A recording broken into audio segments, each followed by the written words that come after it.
교회 청년부 공동체에 복을 주시는 하나님을 경외하는 은혜의 시간이 되게 해주시고 함께 마음을 열어 주님께로 향하기를 원하옵니다. 한 주간의 삶을 시작하면서 첫날을 하나님께 드리고자 모였으니 감사함으로 예배하게 해주세요.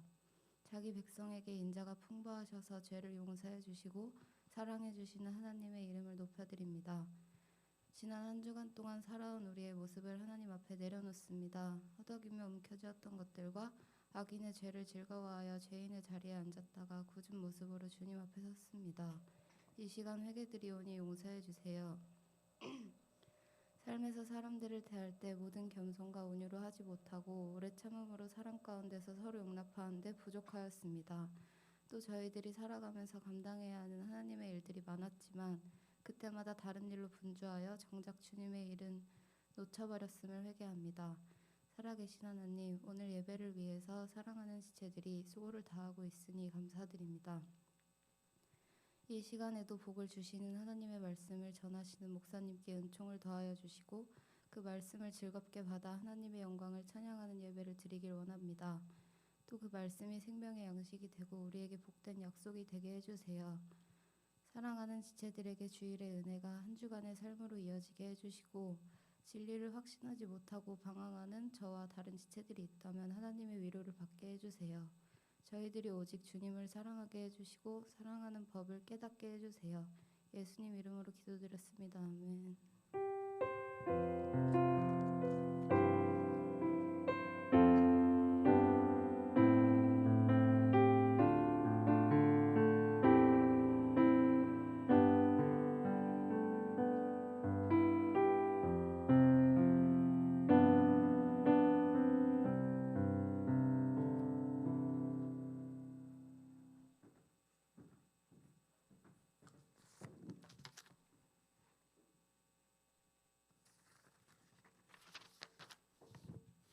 우리 함께 오늘 우리에게 주시는 말씀을 살펴보도록 하겠습니다. 누가복음 24장입니다.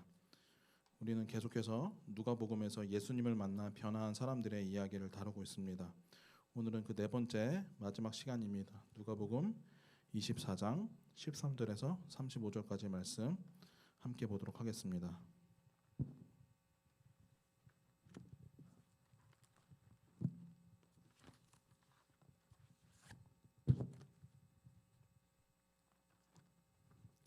다 찾았으면 제가 읽어보도록 하겠습니다.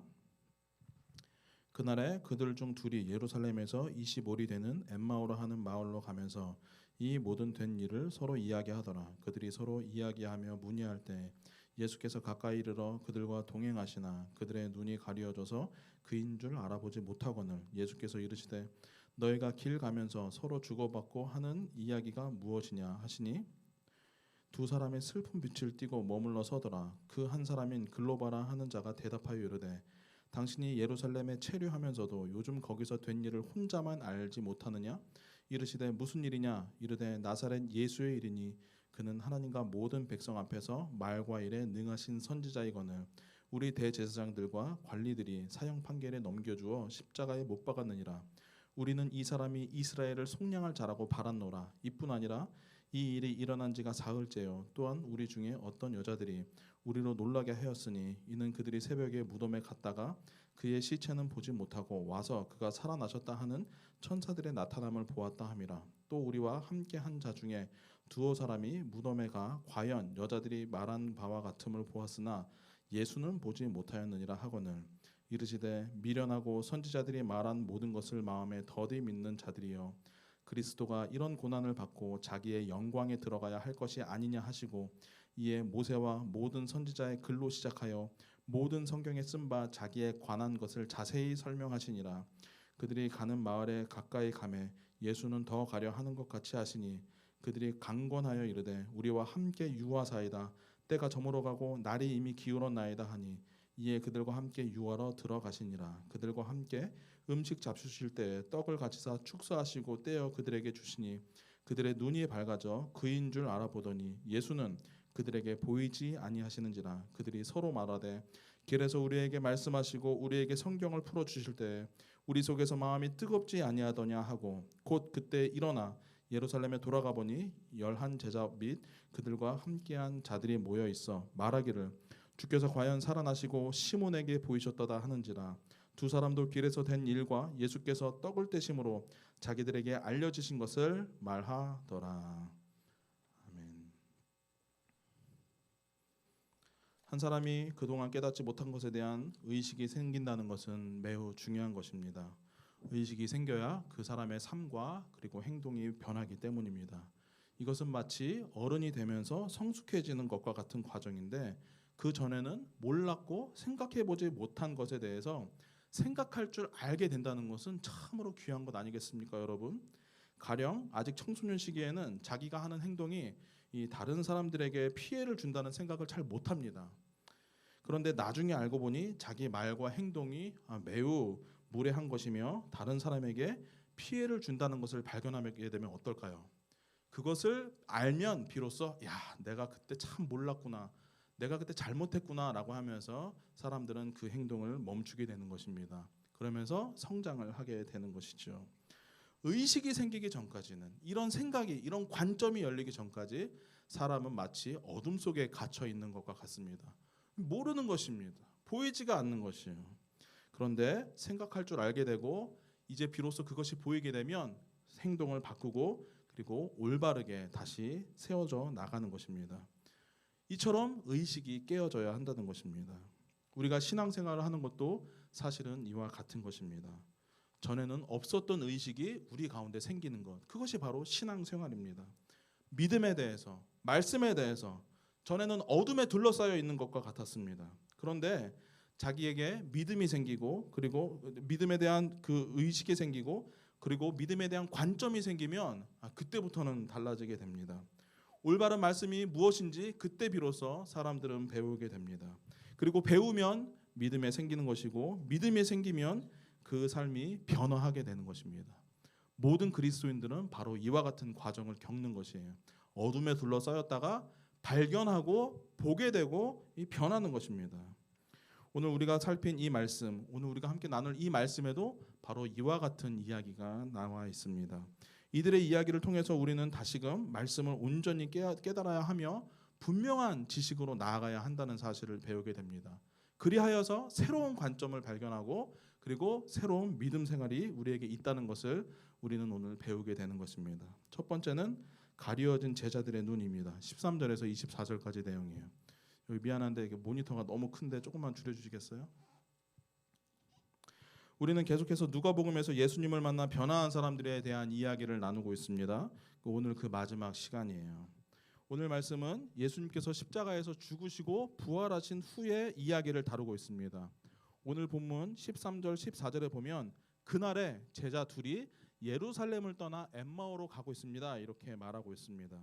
엠마오는 예루살렘으로부터 한 11km 정도 떨어진 가까운 그런 마을이었는데, 이들은 예루살렘에서 있었던 그 복잡한 일을 이제 뒤로 하고 엠마오로 그 모든 것을 뒤로 하고 이제 가는데, 15절에 보면 이들은 서로 이야기하고 서로 문의하며 엠마오로 가고 있다라고 그렇게 표현되어 있습니다. 여기서 문의한다는 것은 격렬하게 이들이 뭔가 토론을 하고 서로 이야기를 주고받는다라는 뜻입니다.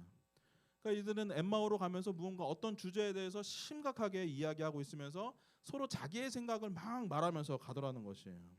그래서 그러면서 서로 의견이 맞지 않는 부분이 생기면 옥신각신하면서 그렇게 엠마오로 가고 있었다라는 것을 알려주고 있는 것입니다. 그리고 또한 오늘 성경에 그날이라고 말하는 이 날은 어떤 날이냐면 예수님께서 죽으시고 부활하신 그 날을 말하는 것입니다. 부활하신 그날 이들이 엠마오로 가는데 오늘 성경에 보니까 이들의 얼굴에는 슬픈 빛을 띠었다라고 그렇게 말하고 있습니다. 예수님이 부활하셨는데 이들은 슬픈 빛을 띠고 예루살렘으로부터 떠나고 있다라는 것이죠. 여러분, 오늘 말씀을 우리가 잘 보면 성경은 정말 역설과 아이러니로 가득하구나라는 사실을 발견하는데, 역설과 아이러니를 통해서 우리에게 말씀이 바로 이런 것이구나라는 것을 깨닫게 하려는 의도인데, 오늘 처음부터 바로 그런 역설이 나옵니다. 예루살렘을 떠나는 자들 앞에 누가 나타나냐면 바로 부활하신 예수님이 이들 가운데 찾아오십니다. 이들은 부활하신 그날 슬픈 마음을 가지고 떠나고 있는데 그 앞에 부활하신 예수님께서 나타나셨다는 것입니다. 그런데 안타깝게도 이들은 자기 앞에 나타나신 예수님을 알아보지를 못합니다. 예수님께서 이들의 슬쩍 끼어들어서 동행하시면서 이렇게 길을 가시면서 이야기를 하시는데 이들이 예수님인 줄 못 알아봤다는 것입니다. 왜 이런 일이 생겼을까요? 우리 16절 한번 읽어볼까요? 왜 이들은 예수님을 알아보지 못했을까요? 예수님의 제자들이었는데 16절 다 같이 읽어보겠습니다. 시작. 그들의 눈이 가리워져서 그인 줄 알아보지 못하거늘. 눈이 가리워졌기 때문에 부활하신 예수님이 딱 나타났는데 못 알아보고 그냥 이렇게 걸어가더라는 것입니다. 여러분, 부활하신 예수님을 눈앞에 두고도 알아보지 못하는 이들의 상태가 중요한 이유는 무엇 때문일까요? 우리 신앙의 상태도 사실 예수님을 알아보지 못하는 것은 아닌가라는 생각이 들기 때문에 그렇습니다. 만약 우리도 눈이 가려워져서 예수님이 여기 와 계신데 바로 눈앞에 계신데 알아보지 못하면 과연 우리는 어떻게 될까라는 생각을 여러분 해본 적이 있습니까? 만약 우리의 상태도 눈이 가리워져서 예수님을 알아보지 못하는 상태라면 오늘 이 제자들의 이야기를 우리는 귀 기울여 드려야 하는 것입니다. 이들이 눈을 뜨는 과정을 통해 예수님을 본 것처럼 우리도 그 과정을 똑같은 과정을 통해서 예수님을 볼 수 있기 때문에 그렇습니다. 자, 그렇다면 왜 이들의 눈이 가려진 것일까요? 오늘 예수님은 질문을 통해 이들이 가지고 있는 문제를 드러내고 있는데 예수님은 도대체 무슨 이야기를 하십니까? 라고 슬쩍 끼어들어서 이들에게 질문을 던지십니다. 그랬더니 이들이 하는 말이 있는데 우리 19절 한번 읽어볼까요? 19절에서 21절 조금 길지만 한번 읽어봅시다. 시작. 이르시되 무슨 일이냐? 이르되 나사렛 예수의 일이니 그는 하나님과 모든 백성 앞에서 말과 일에 능하신 선지자이거늘 우리 대제사장들과 관리들이 사형 판결에 넘겨주어 십자가에 못 박았느니라. 우리는 이 사람이 이스라엘을 속량할 자라고 바랐노라. 여기까지 읽겠습니다. 우리는 이 사람이 이스라엘을 속량할 자라고 바랐노라. 이렇게 말하고 있는 것이죠. 여러분, 이들이 지금 눈이 가려져 있는데 가려진 이유는 바로 나사렛 예수 그리스도의 일 때문이었습니다.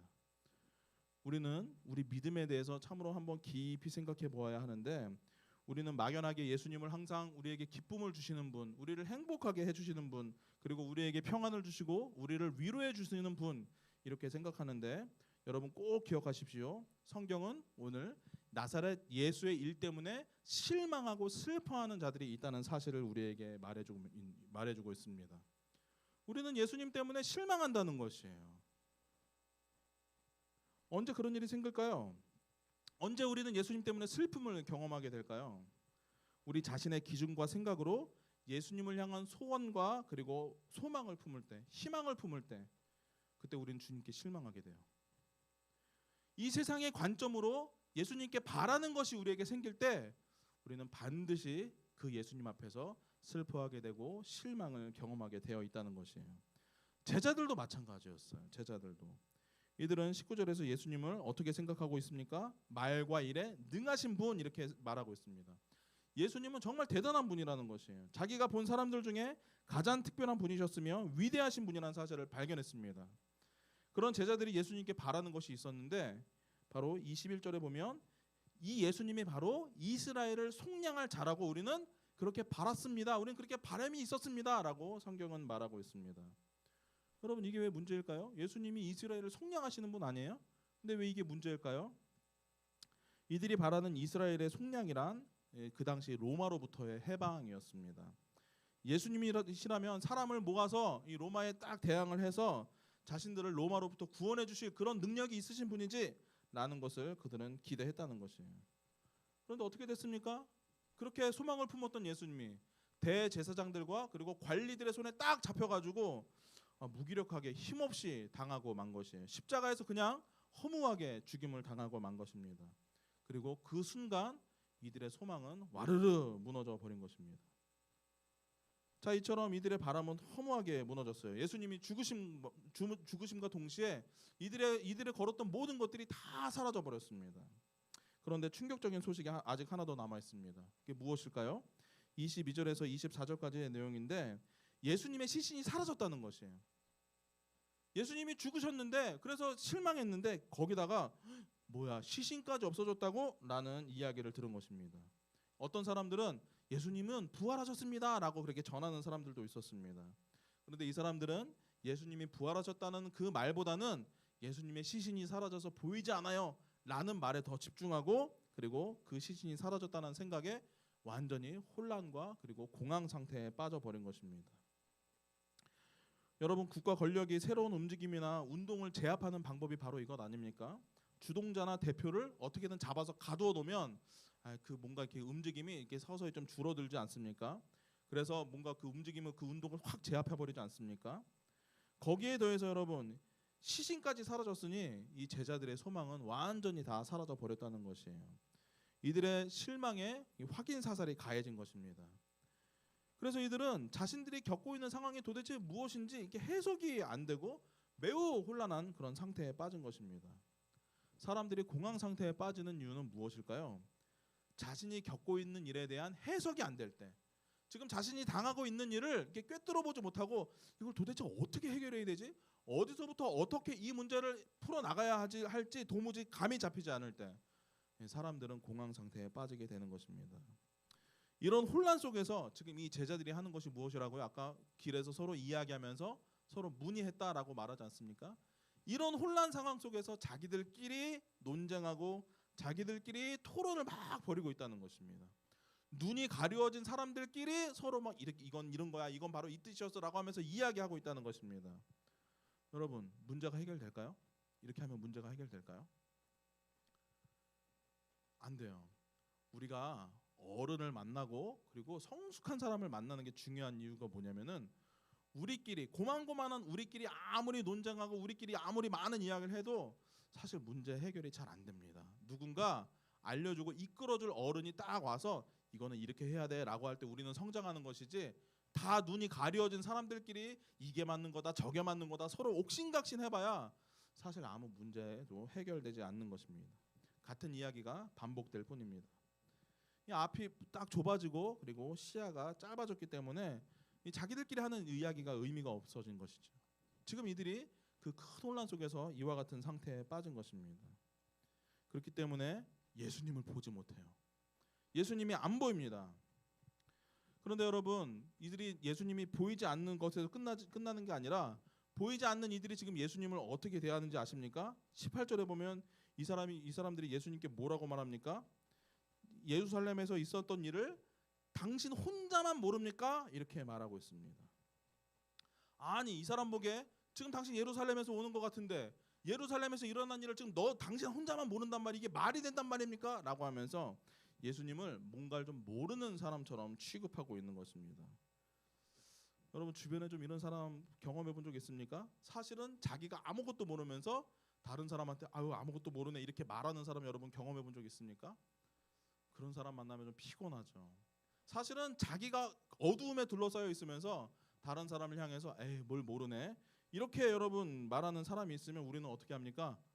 하고 실소를 터뜨리는 것이죠. 풋 하고 웃는 것입니다. 여러분, 코미디 프로그램에 보면은 이런 주제가 잘 나오지 않습니까? 사실은 자기만 모르면서 막 엉뚱한 짓을 하면서 사람들은 그것을 보고 하하하 웃고 하지 않습니까? 지금 제자들이 그러고 있는 것이에요. 이 사람들이 아마 예수님께 당신 혼자만 지금 모르고 있습니다 라고 할 때 예수님은 아마 풋 하고 웃으셨을지도 모르겠습니다. 예수님을 앞에 두고 예수님에 관한 일을 모른다고 이게 살짝 무시하고 있다는 것이에요. 이 정도로 어두워졌으며 이 정도로 이들은 어리석어졌다는 뜻이죠. 여러분, 혹시 우리 중에도 마음에 슬픔이 있으며 도저히 해석이 되지 않는 문제를 가지고 있는 청년이 있다면 저는 오늘 여러분들이 이 말씀을 끝까지 잘 듣고 잘 따라오기를 바랍니다. 예수님께서 내가 원하는 대로 움직이지 않으신다고 느낀 적이 여러분 혹시 있습니까? 예수님은 결국 끝에 가서는 내가 원하는 대로 안 해주시더라고 라고 하면서 뭔가 이렇게 실망을 느껴본 경험이 있냐는 것입니다. 저는 한 번쯤 우리는 다 신앙생활 하면서 그런 일을 경험했을 것이라고 생각합니다. 그럼 우리들도 여기 나온 제자들처럼 실망하게 되는 거예요. 그리고 그 강도가 크면 클수록 지금까지 우리가 그냥 고만고만하게 살았던 것은 우리의 그 실망의 강도가 그나마 괜찮았다는 것이에요. 하지만 그 실망의 강도가 크면 클수록 우리는 혼란스럽게 되는 것이며, 그리고 그때 우리의 눈도 가려지게 된다는 것입니다. 물론 우리가 우리 믿음의 대상이 되시는 예수님께 소원을 갖고 기대하는 것은 사실은 당연한 것입니다. 그러나 그 바람과 소망의 기준이 항상 나 자신이라면, 내가 원하는 대로 이루어 주시야만 한다라는 생각을 가지고 있다면 여러분, 우리는 언제든지 주님께 실망할 준비가 되어 있다라는 뜻입니다. 한번 생각해 보세요. 내가 예수님께 바라는 기준이 무엇인가? 그 기준이 나에서부터 시작됐구나라고 한다면 오늘 우리는 이 말씀을 통해서 우리 자신을 한번 돌아보아야 하는 것입니다. 그리고 잠시 멈추어 서서 이 말씀에 귀를 기울여 보십시오. 예수님은 그러한 자들에게 오늘 찾아오셨으며 또한 그분을 눈을 뜨고 만날 수 있는 방법이 있다라고 우리에게 말씀해 주십니다. 그게 바로 뭐냐라는 것입니다. 두 번째는 눈을 밝게 하는 예수님의 가르침입니다. 25절부터 31절까지 내용이에요. 자, 이처럼 질문을 통해서 제자들의 상태를 확인하신 주님은 이들을 어떻게 진단하십니까? 지금 이들의 상태를 어떻게 진단하실까요? 우리 25절 한번 읽어볼까요? 25절 다 같이 읽어보겠습니다. 시작. 이르시되 미련하고 선지자들이 말한 모든 것을 마음에 더디 믿는 자들이여. 이와 같은 상태에 빠진 자들에 대한 예수님의 진단들이구나 이렇게 말씀하셨다는 것이. 오늘 예수님의 표현에 주목해 보세요. 주님은 야 너희들 믿음이 없다 이렇게 표현하는 게 아니라 더디 믿는구나 이렇게 말씀하시고 있습니다. 즉 이들의 믿음이 예수님께서 기대하신 만큼 성장하지 않았다는 것이에요. 믿음이 있긴 한데 어딘가에서 왜곡이 생겼다는 것입니다. 여러분, 왜곡이 생겼다는 것은 이렇게 꺾여졌다는 것이죠. 그래서 위로 쭉 올라가는 게 아니라 어딘가에서 굽어서 이렇게 다른 방향으로 가버렸다는 것입니다. 즉 이들의 상태가 바로 그와 같다는 것입니다. 여러분, 이처럼 믿음이 있긴 있는데 더디 믿는 믿음, 왜곡이 생긴 믿음의 문제는 무엇일까요? 슬픈 일과 그리고 해석할 수 없는 상황을 그런 믿음으로서는 이겨낼 수가 없습니다. 우리가 신앙생활을 하고 우리가 믿는다는 것은 그 믿음이 우리에게 실질적인 도움이 되어야 하는 건 아니겠습니까?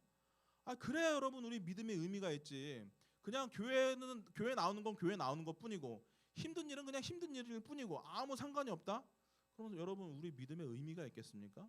우리 믿음이 실질적으로 뭔가 어려운 것을 이겨낼 수 있는 힘이 되어야 하는데 이 더디 믿는 믿음은 그런 힘을 발휘를 못한다는 것이에요.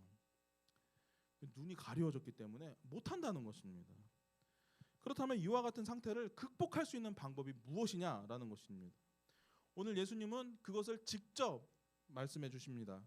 오늘 성경이 우리에게 그렇기 때문에 가르쳐주는 것은 굉장히 중요한 것입니다. 더디 믿는 믿음을 극복할 수 있는 유일한 방법을 우리에게 알려주시기 때문에 그렇습니다. 그것은 무엇일까요? 더디 믿는 믿음을 극복하는 방법, 바로 성경을 보아야 하는 것입니다. 성경을 어떻게 대하느냐에 따라서 우리의 믿음이 결정된다는 것이에요. 성경을 어떤 자세로 다루어야 하는지, 또한 어떤 관점으로 성경을 보아야 하는지를 오늘 예수님은 우리에게 친히 알려주세요. 예수님이 직접 알려주시는 것입니다.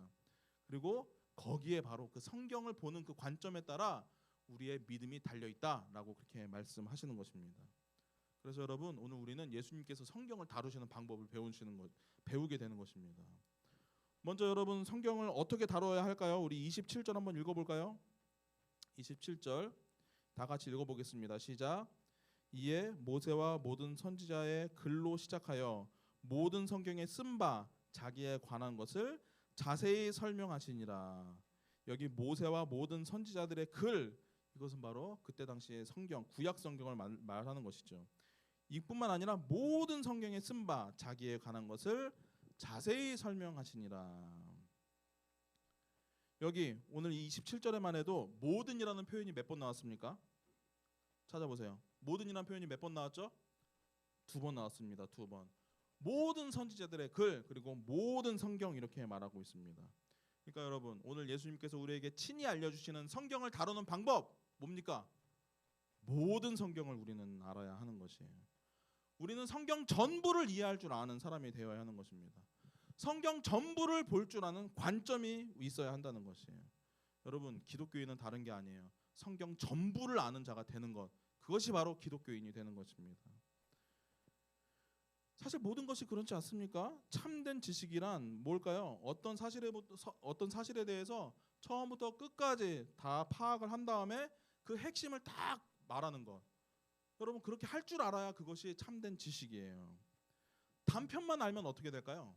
단편만 알고 알았다 이렇게 말할 수 있을까요? 아니요. 그럼 왜곡돼요. 단편만 알면 왜곡됩니다. 맥락을 알고 흐름을 알고 이 전체적인 그림을 이해하고 있어야 돼요. 꼬리만 만지고 여러분 코끼리에 대해서 말할 수 있겠습니까? 말할 수 있겠습니까? 꼬리만 보고서는 코끼리는 이렇게 생겼어라고 말할 수 있겠습니까? 몰라요. 절반은 마스크로 딱 우리 얼굴을 가렸죠. 우리는 지금 서로 눈만 보고 있습니다. 여러분 눈만 보고 그 사람 얼굴 전체를 알 수 있습니까? 몰라요. 그래서 여러분 우리 눈만 보고 있다가 마스크 딱 벗으면 놀라지 않습니까? 아, 내가 생각했던 얼굴과 다르구나 하면서 우리 딱 놀라지 않습니까? 단편만 보고는 몰라요. 눈만 보고는 모른다는 것입니다. 마찬가지예요. 성경에 대한 전체적인 이해가 없으면은 더디 믿게 된다는 것이에요. 그렇게 내가 좋아하는 한 구절, 올해 나에게 주시는 한 구절, 여러분 이 말씀으로는 우리 믿음을 절대로 성장시킬 수가 없습니다. 만약 우리가 1년에 읽는 성경 말씀이 송구영신 때 그 우리 카드 받지 않습니까? 송구영신 때 말씀 카드 막 이렇게 고르지 않습니다. 않습니까? 그거 딱 그것만 우리가 1년에 한 번 딱 읽는 말씀이다. 그 말씀만 우리가 알고 있다. 절대 여러분 신앙 잘하지 않습니다. 그 믿음의 전부라면은 절대로 우리 믿음 성장 못합니다. 주일학교 때 배웠던 단편적인 성경 지식만 가지고 있다면 우리는 계속해서 더디 믿는 그 상태 그대로 머물러 있을 것입니다. 그러면 신앙생활을 해도 답답한 것이에요. 교회에서 봉사를 하고 이런저런 모양으로 교회 활동을 해도 뭔가 열심히 해도 채워지지 않는다는 게 있다는 것을 계속 우리는 느끼게 될 것입니다. 무언가 이렇게 해결되지 않는 게 남네라는 그런 기분을 느끼게 될 것입니다. 그렇다면 어떻게 해야 될까요? 성경 전부를 알고 전체를 볼 줄 아는 눈을 가지려면 어떻게 해야 될까요? 성경 읽어야 돼요. 처음부터 끝까지 차례대로 성경을 읽어야 합니다. 그것이 모든 성경을 알 수 있는 방법입니다. 유일한 방법이에요. 성경 전체에 대한 이해를 갖는 방법은 지속적으로 여러분 성경을 읽는 것입니다. 처음부터 끝까지 읽으면서 그 내용을 익혀야 합니다. 우리 믿음에서 성경을 읽는 것은 그 무엇과도 바꿀 수 없이 굉장히 중요한데 그래야만 우리는 더디 믿는 믿음에서 벗어날 수 있어요. 성경을 읽어야 하는 것이에요. 가려진 눈을 뜰 수 있는 첫 번째 첫걸음, 전체를 알기 위해서 여러분 꾸준히 차례대로 성경을 읽어 나가야 한다는 거죠. 예수님의 말이잖아요. 모든 성경에 대해서. 자, 이처럼 모든 성경에 대한 전체적인 이해가 있어야 할 뿐 아니라 우리는 또한 성경을 어떻게 다뤄야 할까요? 예수님은 오늘 그것도 우리에게 말씀하시는데 27절 끝에 보면 뭐라고 말씀하시냐면 자세히 설명하시니라 이렇게 되어 있습니다. 자세히 설명하시니라. 성경에 대한 전체적인 시각을 가지고 있어야 할 뿐만 아니라 성경을 자세하게 다루어야 한다는 것입니다.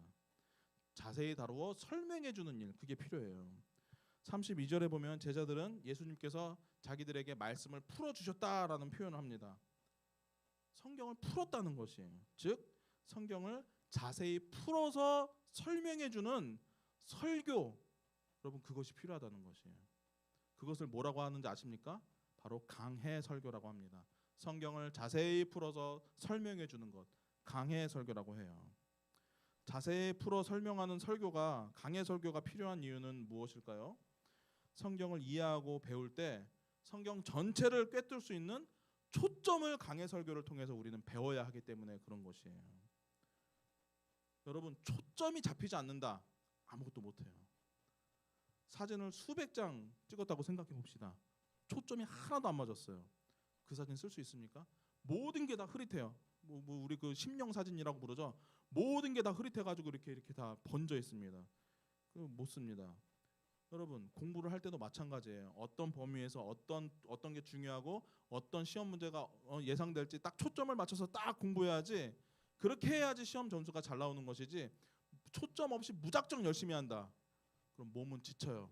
점수는 나오지 않게 되어 있습니다. 마찬가지예요. 교회에는 방금 말한 대로 성경을 여러 번 읽은 분들이 계시긴 계셔요. 제가 얘기 듣기로는 1년에 100도 가시는 분들도 계시대요. 그냥 앉으면 성경 보는 것이에요. 정말 대단하죠. 어떻게 1년에 100독을 해요? 1년에 1독하기도 정말 힘든데. 근데 그런 분이 있다는 것입니다. 근데 가끔 1년에 100독 하시는 그런 분들, 1년에 성경을 다 독하신다는 분들의 이야기를 들어봐도 저분이 성경에 대한 이해가 이게 제대로 돼 있지가 않네 라는 생각이 들 때가 있습니다. 그토록 읽었는데 뭔가 변화가 없어요. 왜 그럴까요? 초점 없이 읽어서 그렇게 되는 것입니다. 초점이 없어요. 성경을 읽을 뿐 아니라 자세히 풀어 설명하는 일이 필요한 이유가 바로 이것이에요. 강해 설교는 마치 초점을 맞추는 것과 같은 역할을 하기 때문에 그렇습니다. 그렇다면 강해 설교가 맞추어야 할 초점은 무엇일까요? 27절에서 예수님은 모든 성경은 자기에 관한 것이다 이렇게 말씀하시고 있습니다. 모세와 선지자들의 모든 글은 다 나에 대한 것이지라고 예수님은 말씀하시는데, 그러니까 여러분 성경의 중심은 누구입니까? 바로 예수님이에요. 성경의 모든 내용은 예수님을 소개하고 예수님을 설명하는 것이 그 목적입니다. 그 중에서도 예수님에 대한 그 모든 지식 중에서도 성경 전체를 하나의 맥락으로 딱 꿰뚫는 그 지식의 핵심, 그 초점이 무엇이냐? 26절입니다. 우리 다 함께 읽어보겠습니다. 26절. 이것이 초점이에요. 다 같이 읽겠습니다. 시작. 그리스도가 이런 고난을 받고 자기의 영광에 들어가야 할 것이 아니냐 하시고, 그리스도가 이런 고난을 받고 자기의 영광에 들어가야 할 것이 아니냐. 성경의 초점 바로 고난을 통한 영광입니다. 여러분 성경은 이 관점으로 읽어야 돼요. 이와 같이 초점을 딱 맞춰야 비로소 성경이 우리에게 펼쳐지게 되는 것입니다. 강해 설교가 하는 일은 자세히 성경을 풀어서 그리스도께서 고난을 통해 영광을 받으신 분이시며 우리 또한 그리스도처럼 고난을 통해서 영광으로 나아가는 존재들입니다 라는 것을 여러분들에게 자세히 풀어 설명하는 것입니다. 그 사실을 밝히 드러내는 것이에요. 이 세상과는 다른 성경만의 관점이 있다는 것이에요. 이것을 밝히 드러내는 것, 그것이 바로 설교입니다. 그 말씀을 온전히 이해하게 되면 비로소 여러분 드디어 우리에게도 성경이 쫙 펼쳐지게 되는 것이에요. 묶여있던 성경이 팍 풀리면서 야, 여기 이렇게 놀라운 내용들이 있었어? 라는 사실을 발견하게 된다는 것입니다. 그렇게 되면 성경에서 큰 것을 발견하면 비로소 더디 믿는 우리의 믿음이 큰 믿음으로, 온전한 믿음으로 바뀌게 되는 것입니다. 그러므로 제가 여러분에게 해야 할 가장 중요한 일은 뭘까요? 저는 말씀을 풀어 설명함으로써 우리들의 초점을 고난을 통해 영광을 받으시는 예수님께로 모으는 일, 여러분 저는 그 일을 하기 위해서 지금 이 자리에 서 있는 것이에요. 여러분 저에게 너무 많은 걸 기대하지 마세요. 저에게 뭐 재밌게 해달라, 뭐 청년부 뭔가 이렇게 활기차게 해달라, 뭐 청년부 뭔가 이렇게 좀 더 우리 좀 위로해달라, 다 해주고 싶은데 제 능력이 안 돼요. 잘 못 해줄 것 같아요. 한 가지는 약속드릴게요. 여러분들의 초점을 말씀으로써 고난을 통해 영광을 받으신 그리스도께로 모으는 그 일, 여러분 제가 그 일은 열심히 하도록 최선을 다하도록 여러분께 약속을 드리겠습니다. 저는 그 일을 위해서 여기 있는 것이에요. 그 일을 위해서 설교하는 것입니다. 근데 그게 쉽지가 않아요. 왜 그럴까요? 우리 본성이 고난 없는 영광을 원하기 때문에 그런 것이에요.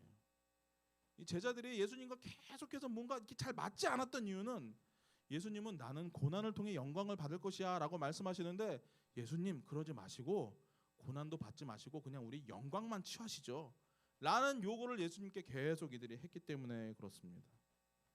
이것이 제자들의 마음이었고 세상의 방법입니다. 세상의 방법은 고난 없는 영광이에요. 제자들이나 우리들이나 고난이라는 말 자체를 굉장히 싫어하는 것입니다. 이처럼 세상의 관점으로 성경을 보게 되면 어떻게 될까요? 성경이 재미가 하나도 없게 되는 것이에요. 이 고난을 통한 영광이라는 이 관점으로 안 보고 그냥 내가 알고 있는 관점, 내 생각으로 성경을 펼친다. 여러분 그러면은 성경은 정말 지루한 책이 되어버리는 것입니다. 초점이 흐릿한 사진을 보고 있으라 그러면 여러분 그 사진 보겠습니까? 이게 뭐야라고 하면서 이렇게 저쪽을 밀지 않겠습니까? 마찬가지예요. 이 초점을 맞추지 않은 이 눈으로 계속 성경을 보다 보면 지루해. 도대체 이게 무슨 얘기하는 거야? 그러면서 몇 장 읽다가 이렇게 딱 덮어두게 되는 것입니다. 그렇게 제가 해야 할 일은 성경을 자세히 풀어서 여러분들에게 설명함으로써 우리들의 초점을 딱 맞춰주는 것이에요. 저 역할이에요. 그렇다면 여러분이 교회에서 해야 할 일은 무엇일까요? 이제 여러분들의 역할은 무엇일까요? 여러분들이 교회에서 가장 중요하게 생각해야 할 일은 무엇일까요? 설교를 듣는 것이에요. 기억하십시오. 여러분, 설교를 듣는 것이 가장 중요한 것입니다. 교회에서 우리들이 해야 할 여러 가지 봉사가 있을 것입니다. 그런데도 그 중에서 가장 중요한 것은 이 자리에 앉아서 자세히 풀어 설명하는 설교를 듣는 것. 여러분, 그것이 우리 신앙생활의 중심이 되어야 돼요. 그 일을 먼저 할 줄 알아야 돼요. 그 일은 못하는데 교회 봉사부터 한다.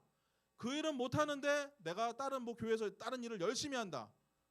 여러분, 굉장히 위험한 신앙생활이 됩니다. 언젠가는 흔들리게 되어 있고 삐걱삐걱 하다가 언젠가는 풀썩 주저앉는 그런 신앙생활이 되어버릴 것이에요. 설교를 듣는 그 훈련, 그것이 지금 우리에게 가장 시급한 것입니다. 그래야 성경을 알죠. 그래야 초점이 잡히죠. 초점이 잡혀야 그래야 비로소 성경이 우리에게 풀리게 되는 것 아니겠습니까? 설교를 통해서 더디 믿고 있었으며 미련했던 우리의 시선이 또렷해지면 그때 성경이 놀랍다는 사실을 우리는 발견할 수 있을 것입니다. 성경을 더 알고 싶은 마음이 그때 비로소 마음으로부터 영혼으로부터 샘솟는 것이에요. 제자들이 그랬어요. 제자들의 모습을 보십시오. 예수님께서 풀어주시는 말씀을 들으면서 이들이 목적지에 벌써 도착했습니다. 엠마오의 길을 계속 걸으면서 엠마오까지 예수님이 성경을 풀어주시는 이야기를 들으면서 도착했습니다. 그런데 여러분, 예수님은 여기서 재밌게 능청스럽게 저는 여기 엠마오가 아니라 저의 목적지는 더 멀어서 전 좀 더 가봐야 되겠습니다. 아쉽지만 여기서 인사를 나누시죠? 라고 하면서 예수님이 떠나시려는 척을 했습니다. 그러나 그때 제자들이 어떻게 했을까요? 우리 29절 한번 읽어볼까요? 29절 다 같이 읽어보겠습니다. 시작. 그들이 강권하여 이르되 우리와 함께 유하사이다. 때가 저물어가고 날이 이미 기울었나이다 하니 이에 그들과 함께 유하러 들어가시니라. 예수님께서 나 이제 좀 가야 됩니다. 이제 들어가시죠. 저는 가겠습니다라고 했더니 제자들이 지금 어떻게 합니까? 가지 마십시오. 조금만 더 같이 있읍시다. 이렇게 하면서 예수님을 탁 잡습니다. 좀 더 이야기합시다. 이미 날도 어두워지지 않았습니까? 아예 가지 마시고 당신이 해주는 그 말씀 조금 더 들려주시오. 가지 마십시오라고 하면서 예수님을 딱 잡습니다. 오늘 성경에 강권하였다는 표현이 있죠. 강권하였다는 표현이 있습니다. 그게 무슨 말일까요? 참 예수님은 예수님의 모든 행동은 믿음을 항상 확인하는 것이에요. 강권했다라는 것은 무슨 뜻입니까? 제자들이 딱 잡았을 때 아닙니다. 저 가야 돼요. 이러지 마십시오. 저 진짜 늦었습니다 하면서 예수님이 몇 번이나 실랭이를 했다는 것이에요. 가야 된다니까요 하면 제자들이 또 잡고 이러지 마십시오. 또 뿌리치면 또 잡고 몇 번이나 이랬다는 것입니다. 강권했습니다. 제자들이. 그래서 결국 예수님이 거기 딱 머물러 계셨죠. 자세히 설명하여 풀어주시자 이 제자들의 귀가 딱 열리고 말씀에 대한 큰 관심이 비로소 생긴 것입니다. 변화하기 시작했다는 거예요. 제자들이. 그러나 여러분, 말씀에 대해 관심이 생긴 것만으로는 아직은 부족해요. 더딘 눈이 밝아지기 위해서는 아직 필요한 것이 하나 더 남아 있습니다. 그것이 무엇일까요? 말씀으로 충만해진 자들이 함께 교제를 나누어야 합니다. 우리 30절, 31절 한번 읽어볼까요? 30절, 31절 다 같이 읽겠습니다. 시작. 그들과 함께 음식 잡수실 때 떡을 가지사 축사하시고 떼어 그들에게 주시니 그들의 눈이 밝아져 그인 줄 알아보더니 예수는 그들에게서 보이지 아니하시는지더라. 자, 여러분, 이들은 예수님의 설교를 통해서 그 영혼이 말씀으로 지금 충만해졌습니다. 이처럼 말씀으로 충만해지는 자들이 한 식탁에 딱 둘러앉아서 기쁨으로 지금 떡을 떼고 있었습니다. 음식을 나누고 있었습니다. 무슨 말일까요? 지금 말씀이 충만해진 자들이 함께 교제가 일어났다는 것이에요. 함께 이들이 무언가를 나누는 교제가 일어났다는 것입니다. 그때 예수님과 이처럼 교제를 나눌 때 어떤 일이 일어났습니까? 비로소 그때 그들의 눈이 밝아져 그 앞에 계신 분이 예수님이시잖아요 라고 하면서 예수님을 딱 알아보게 됐다는 것이에요. 오늘 성경 16절에는 처음 시작할 때는 이들의 눈이 가리워져서 예수님을 알아보지 못했다라고 말하고 있습니다. 그런데 말씀으로 충만해지고 그런 자들이 함께 교제를 나눌 때 비로소 눈이 탁 열리고 자신과 교제하는 그분이 예수님이란 사실을 알아보게 됐다는 것이에요. 말씀과 교제를 통해 비로소 가려진 눈이 온전히 열려서 보게 되었다는 것입니다. 신기한 것은 이들의 눈이 열리자 예수님은 그 모습을 또 싹 감추셨습니다. 여러분, 예수님 도대체 왜 이러시는 걸까요? 예수님 도대체 왜 이렇게 행동하셨을까요? 눈이 가려져 있을 때는 나타나셔서 계속 함께 하시더니 눈이 딱 밝아져서 이제 딱 볼만 하니까 예수님 어떻게 하셨습니까? 싹 사라지셨습니다. 여러분, 우리는 가끔 그런 생각 하지 않습니까? 아니, 예수님이 은혜를 좀 이렇게 주실 때 좀 화끈하게 좀 주시면 좋겠는데 항상 꼭 받을 듯 말 듯하게 은혜를 주시는 것 같아요. 여러분, 이런 생각 해본 적 없습니까? 저는 있어요. 저는 그런 생각을 해본 적이 있는 것 같습니다. 그렇지 않아요? 신앙이란 게 원래 이렇게 보일 듯 말 듯 하면서 애태우는 것일까요? 이게 지금 보이니까 이제 싹 사라져 버리시잖아요. 그 뜻일까요? 그게 아니에요. 그게 아니에요. 이제 이들은 자신의 육신의 눈으로 예수님을 볼 필요가 없어졌습니다. 그래서 예수님은 이제 사라지시는 것입니다. 밝아진 눈으로 예수님을 보는 방법을 알았기 때문에 그래요. 보는 방법이 뭡니까? 말씀과 교제를 통해서 이들은 예수님을 보는 방법을 이제 알았다는 것이에요. 우리의 육신의 눈이 아니라 영적인 눈으로 생생하게 예수님을 보는 방법을 알았다는 것입니다. 그래서 예수님은 이제 사라지시죠. 이것이 제자들이 경험했던 것입니다. 멸해냈던 자들, 더디 믿는 자들이 예수님을 보는 방법이 바로 이와 같은 말씀과 교제라는 것입니다. 그때 눈이 밝아져요. 저는 우리 청년부에도 이런 일이 일어나기를 진정으로 바라고 있습니다. 정말로 설교가 끝날 때 목사님 제발 설교를 좀 끝내지 마시고 더 들려주십시오. 오늘 누가복음 24장 하지 않았습니까? 다음 요한복음 1장으로 넘어갑시다. 지금 넘어갑시다. 여러분, 이런 일이 일어나면 좋겠어요. 정말로. 제가 준비한 설교가 여기까지라서 오늘은 더 이상 할 수가 없습니다. 돌아가십시오라고 할 때 목사님이 설교 준비도 안 돼 있어 하면서 이렇게 돌아가는, 여러분, 그런 일이 일어나면 얼마나 놀랐겠습니까? 설교가 다 끝난 후에 말씀으로 충만해진 마음으로 우리가 들은 설교에 대해서 이야기하면서 교제하는 것, 그것이 진정한 교회 모임입니다. 기억하십시오. 교회 모임은 이처럼 말씀이 기초가 되어야 하는 것이에요.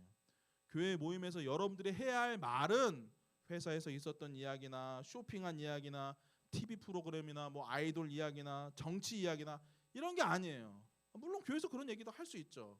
하지만 우리가 함께 나누어야 할 말씀의 기초는 바로 이 말씀이에요. 말씀. 내가 들은 말씀, 내가 경험한 그 말씀을 서로 고백하고 나누는 것.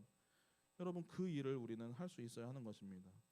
교회 모임은 기질과 성격이 맞는 사람들이 만나서 친하게 지내는 것이 절대 아니에요. 같은 부서에서 봉사를 하면서 만난 사람들끼리 친밀한 관계를 맺는 것을 교회 모임이라고 하지 않습니다, 여러분. 말씀을 서로 나누면서 교제하는 것을 교회 모임이라고 하는 것입니다. 그것이 중심이 될 때 여러분, 우리는 우리의 눈이 딱 밝아져 예수님이 지금 우리가 함께 나누고 있는 이 교제 모임 속에 계시는구나 라는 것을 발견하게 되는 것입니다. 우리 육신의 눈으로 볼 필요가 없어요. 영의 눈으로 예수님이 있다는 것을 우리가 발견하게 되는구나 라는 것을 함께 경험하는 것입니다.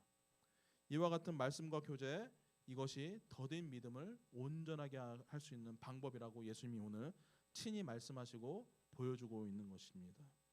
이 더딘 눈이 탁 띄어지는 것이죠. 세 번째는 다시 예루살렘으로 돌아가는 제자들입니다. 32절에서 35절까지 내용이에요. 자, 이처럼 슬픔과 혼란으로 모든 것을 포기하고 예루살렘을 떠난 제자들은 엠마오로 가는 길에서 예수님을 만났습니다. 그들은 말씀과 교제를 통해서 눈이 밝아져서 영혼의 눈으로 예수님을 볼 줄 아는 자들이 되었습니다. 오늘 이 제자들이 자신들이 한 이 경험을 지금 어떻게 표현하냐면 32절에 한번 읽어보겠습니다. 32절 다 같이 읽겠습니다. 시작. 그들이 서로 말하되 길에서 우리에게 말씀하시고 우리에게 성경을 풀어주실 때 우리 속에서 마음이 뜨겁지 아니하더냐 하고. 성경을 풀어주실 때 우리 속에서 마음이 뜨겁지 아니하더냐. 이것이 제자들이 겪은 일에 대한 표현입니다. 요약입니다. 마음이 뜨겁지 아니하더냐. 제자들은 마음이 뜨거워지는 것을 경험했습니다. 너무나 멋진 표현 아닙니까? 마음이 뜨거워진다. 정말 훌륭한 표현 아닙니까? 예수님을 만나고 그를 알게 되어서 마음이 뜨거워졌다는 것이 말씀을 통해서. 이것은 단순히 감동을 받았다는 뜻은 아니에요. 예수님을 만나고 알게 되어서 그냥 은은한 감동이 참 밀려왔습니다, 이 뜻이 아닙니다. 그들의 모든 것을 확 사로잡는 일생일대 사건이라는 말입니다. 그렇지 않습니까? 죽은 줄 알았던 예수께서 다시 살아나셨으며 예수님께서 받으신 그 고난으로 모든 것이 다 끝난 줄 알았는데 알고 보니 아니 이제부터 영광이 시작되네, 아니 이제부터 영광스러운 예수님의 모습이 우리에게 오히려 나타나네 라는 사실을 이들이 딱 보았습니다. 이처럼 놀라운 사건을 경험하고 진정한 성경의 가르침을 깨닫고 나니까 마치 불이 확 사로잡는 것처럼 이들을 다 사로잡은 것입니다. 마음이 뜨겁지 아니하더냐, 이 고백이 생긴 것입니다. 이처럼 마음에 뜨거움이 있는 사람들, 영혼에 불이 붙은 사람들은 가만히 앉아있지 않습니다. 움직이게 되어 있고 자신이 경험한 것을 누군가에게 말하게 되어 있습니다.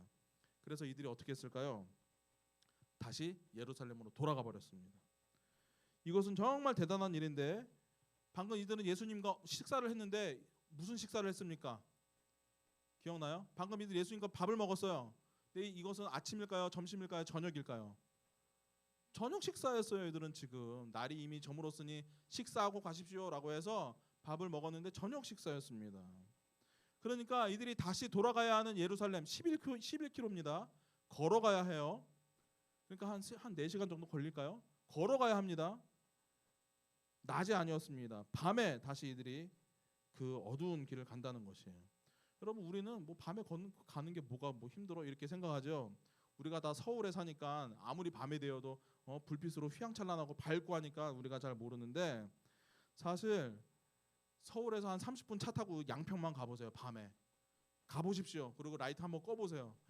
진짜 칠흑 같은 어둠이 이것이네 라고 하면서 이 불빛 하나 없는 그 깜깜함을 경험할 수 있게 될 것입니다. 한치 앞도 보이지 않는 그 어둠을 경험하게 될 것이에요. 여러분, 그런 어둠인데 이들이 그 어둠을 뚫고 다시 예루살렘으로 갔다는 것이에요. 왜요? 마음이 뜨거워졌거든요. 뜨거워진 마음을 가진 사람은 가만히 있을 수가 없습니다. 다시 돌아가서 이야기를 해야 돼요. 내가 예수님을 만났다라는 이야기를 할 수밖에 없는 것입니다. 그래서 이들은 다시 예루살렘으로 돌아가는 것입니다. 그리고 그 사이 그 예루살렘에서 만난 그들과 자기들이 했던 경험에 대해서 이야기를 나누게 되는 것이에요. 오늘 성경은 여러분 문학적으로 굉장히 훌륭한 본문이에요. 오늘 처음에 이들은 예루살렘으로부터 떠났습니다. 근데 다시 이들은 예루살렘으로 돌아가요. 마지막에는. 그리고 그 과정에서는 어떤 일이 있었습니까? 눈이 가려워졌던 자들의 눈이 띄어지는 장면이 있었습니다. 다시 떠났던 그곳으로 다시 돌아가는, 그리고 그 과정에 어떤 일이 있었는지를 밝혀주는 매우 훌륭한 본문이라는 것이에요. 그렇게 해서 여러분, 이들은 그곳으로 가지 않으면 견딜 수가 없었다는 것입니다.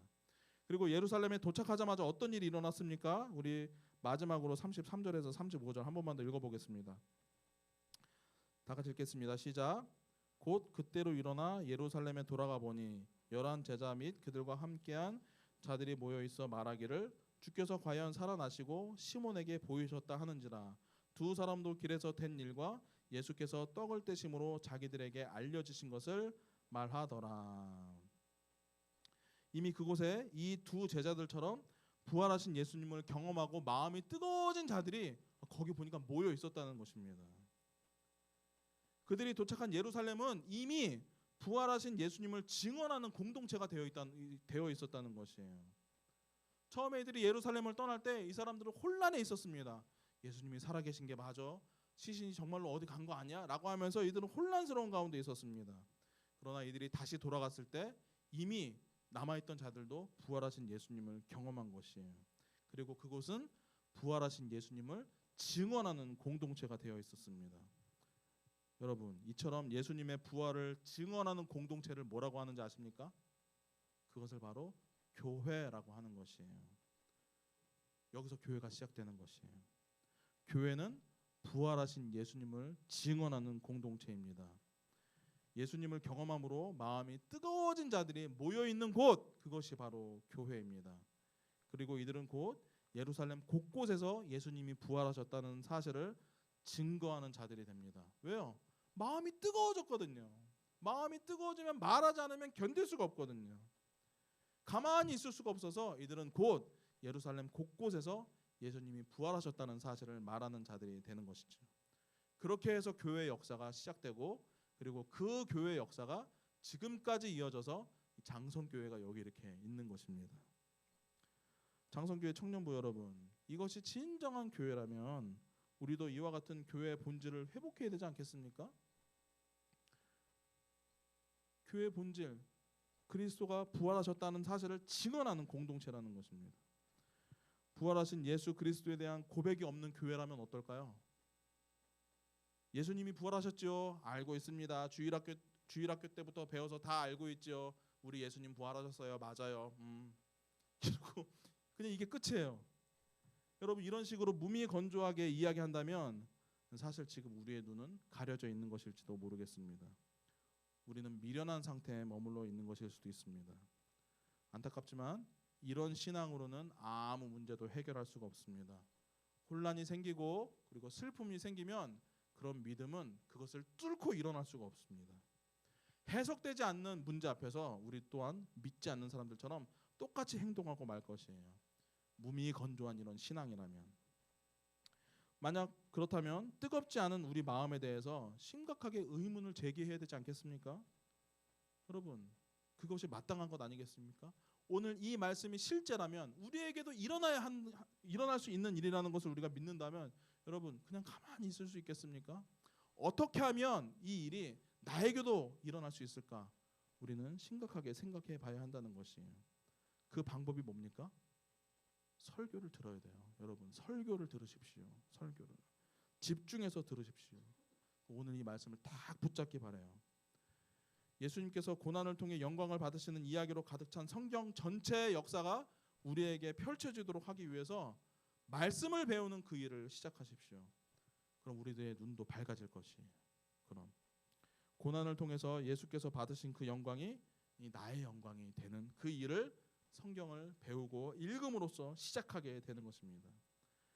마음이 뜨거워지면 나도 기꺼이 예수님께서 받으신 그 고난을 감당할 줄 아는 사람이 되는 것이에요. 그리고 영광을 바라면서 능히 견뎌내고 이겨내는 자가 된다는 것입니다. 부활하신 예수님의 그 생명이 나의 생명이 됨으로써 우리 마음이 뜨겁게 될 것입니다. 그럼 누가 시키지 않아도 우리는 주님의 부활을 증거하는 삶을 사는 자들이 될 것입니다. 우리 말과 행동과 그리고 삶을 통해서 부활하신 예수님의 영광이 무엇인지를 보여주는 자들이 된다는 것입니다. 함께 모여서 그 일을 감당하는 곳, 그것이 바로 교회입니다. 그것이 진정한 교회의 역할입니다. 아무쪼록 우리 장성교회 청년부가 이와 같은 놀라운 경험을 하는 공동체가 되기를 바라요. 저는 최선을 다해서 강해 설교를 함으로써 여러분들의 그 초점을 계속 맞추어 나가려고 노력할 것입니다. 제가 그게 장성교회에 온 이유입니다. 제가 여기 청년부에 있어야 하는 유일한 이유는 바로 그와 같은 강해 설교를 하기 위해서입니다. 바라기는 청년부 여러분들이 예배와 설교를 통해서 여러분도 또한 정확한 초점을 갖는 자들이 되면 좋겠습니다. 그래서 성경을 처음부터 끝까지 읽어 나갈 줄 아는 자들이 되면 좋겠습니다.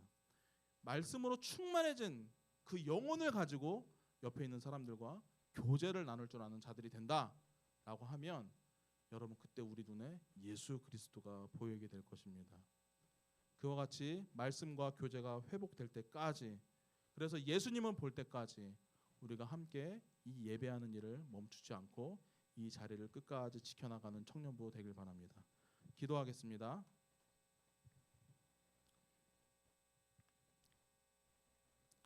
하나님 아버지, 예수께서 말씀을 풀어주실 때 마음이 뜨거워지지 아니하였느냐라는 이 고백을 듣사옵나이다. 우리의 마음도 뜨겁게 하여 주시옵소서. 뜨거워진 마음으로 하나님, 예수를 전하지 않으면 안 되는, 우리가 경험한 바를 누군가에게 말하지 않으면 안 되는 자들이 되어서 참으로 주님, 성경에서 일어났던 모든 역사가 우리에게도 펼쳐질 수 있도록 해 주시옵소서. 예수님의 영광이 우리의 영광이 될 수 있도록 주님, 지금 이 세상에서 우리가 당하는 고난, 혹 우리가 앞으로 겪게 될 모든 일들을 주여 견딜 줄 아는 자들 될 수 있도록 우리와 함께 해 주시옵소서. 예수님의 이름으로 기도합니다. 아멘. 우리 함께 찬양하도록 하겠습니다. 주의 도를 내게 알리소서 함께 찬양하도록 하겠습니다.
예수 그리스도께서 부활하셨다는 그 사실이 그저 우리가 어렸을 때부터 배워왔고 그렇게 알고 있는 것뿐이며, 그래서 사실 우리 삶에 아무 의미가 없는 것이라면, 오 주님, 우리는 더디 믿는 자들이며 눈이 가려워져서 아무 문제도 믿음으로 해결하지 못하는 자들임을 주님, 우리 스스로 고백하는 것이옵나이다.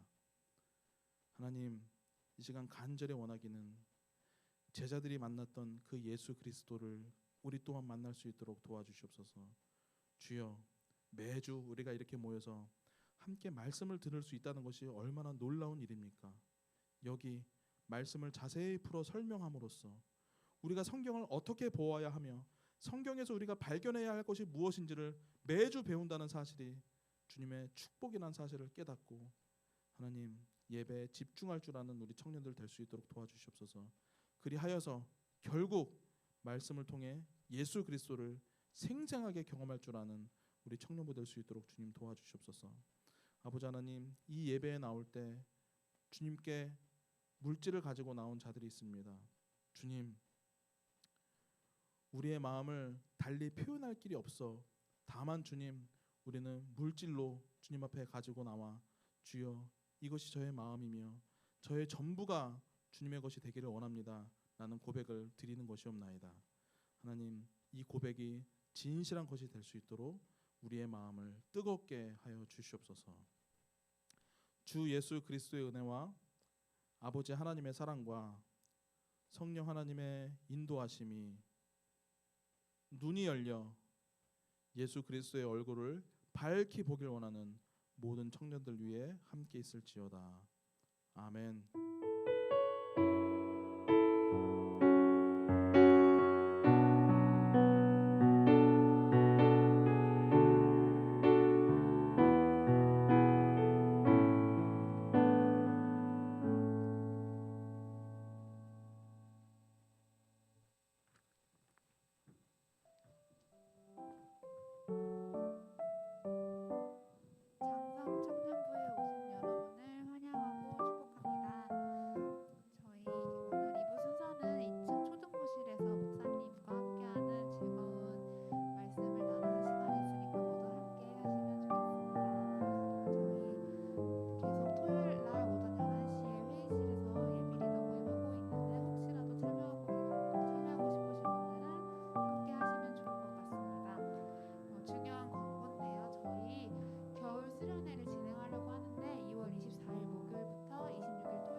자세한 일정은 저희가 나중에 세부적으로 알려드릴 텐데 우선은 25일 금요일에 오전부터 당일 여행을 계획 중이어서 혹시 함께하고 싶으신 분들 그리고 또 시간적 여유가 되시는 분들은 시간을 비워두시고 저희가 나중에 안내 나가면 같이 함께 동참하시면 좋을 것 같습니다. 네, 그리고 새내기 멘토를 계속 진행하고 있으니까 함께 우리 새내기 친구들이 잘 적응할 수 있도록 함께 인사도 해주시고 격려도 해주시면 좋을 것 같습니다. 저희 이제 마무리하고 2층 초등부실에서 전체 모임